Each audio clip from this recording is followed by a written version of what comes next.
Good evening, everyone. This is Michelle from SangriaSisters.com, and as many of you know, I've been blogging about my weight loss surgery experience over the past, 10 months or so.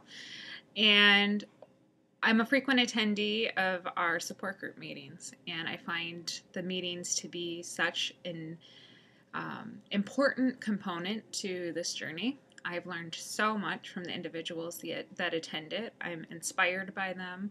I go there sometimes feeling really down and questioning myself and feeling like I'm the only person struggling with whatever I'm struggling with. And then I go to one of these meetings and I leave and I've got my energy back. I have my belief back. I have my confidence back. It's just been so important for me to go as consistently as I can. But one of the topics that came up tonight was counseling, and I just wanted to throw a little PSA out there to all of you that are, struggling with weight issues, whether you have surgery, are considering surgery, not doing a surgery route, whatever. I firmly believe in the benefits of counseling, and I know very few people who have weight problems who just like to eat and don't really have any other issues or concerns going on. Most folks that I know will even profess themselves that they're an emotional eater, or they're a binge eater, or they eat when they get really angry, or, most of us can identify those behaviors in ourselves. And those issues don't go away after you've had surgery, clearly.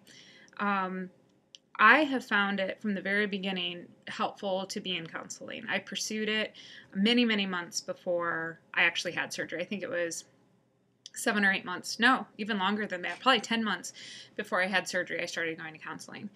And what I think is really important to note about counseling is there has to be a good fit between you and the counselor.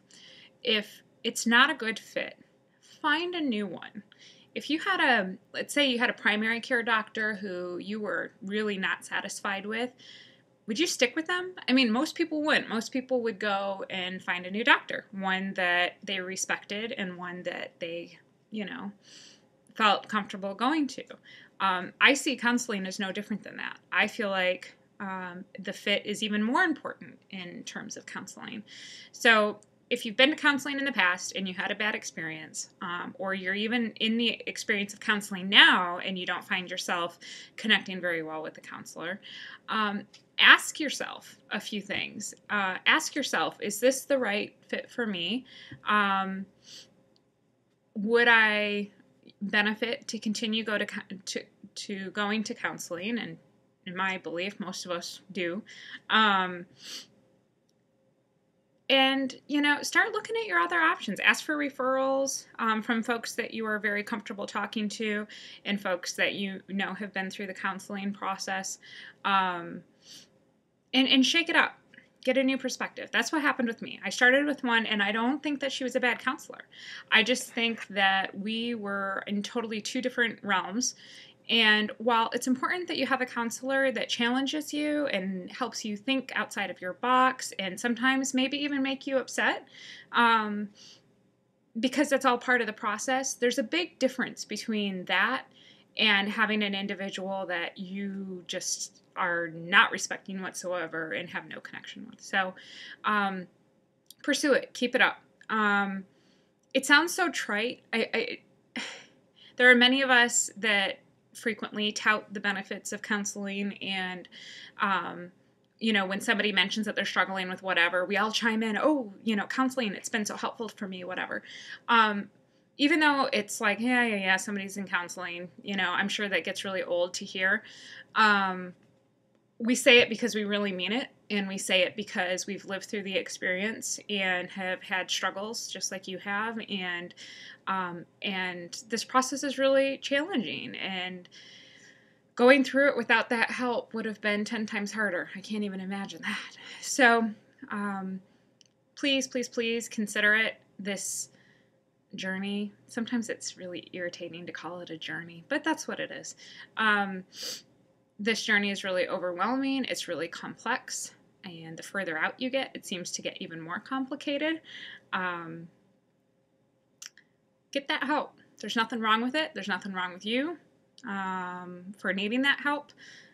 If you had cancer, you'd go to a oncologist, right? So, I'm not saying you have brain cancer or anything, but I am saying that if you have issues, seek help just like you would for any of your physical ailments, just like you are with your surgeon, your bariatric surgeon. It's all a part of the process. That's why they have these evaluations. It's interesting, when I first went through the psych eval, I didn't get that stamp of approval after the first appointment, and I had some strong feelings about that particular psychiatrist, which I won't go into here because that feels very unfair. And in retrospect, I thought that having to wait the extra 6 weeks or whatever it was to get that second follow-up appointment with the psych was just the world's most awful thing. That time passes. I know it feels like it's never going to happen. You're never going to get there. The time does pass. So, whether you got that stamp of approval or maybe they're requiring you to go through more counseling for a longer period of time, have faith. There is a reason for it. I hope that whoever they're making you go see is somebody that you connect well with. But there's good reasons for it. And you may not see them right away. But I think you will eventually see them. So keep on keeping on, everybody, and take care of yourselves, your head just as much as your gut. It's all a part of the process, baby.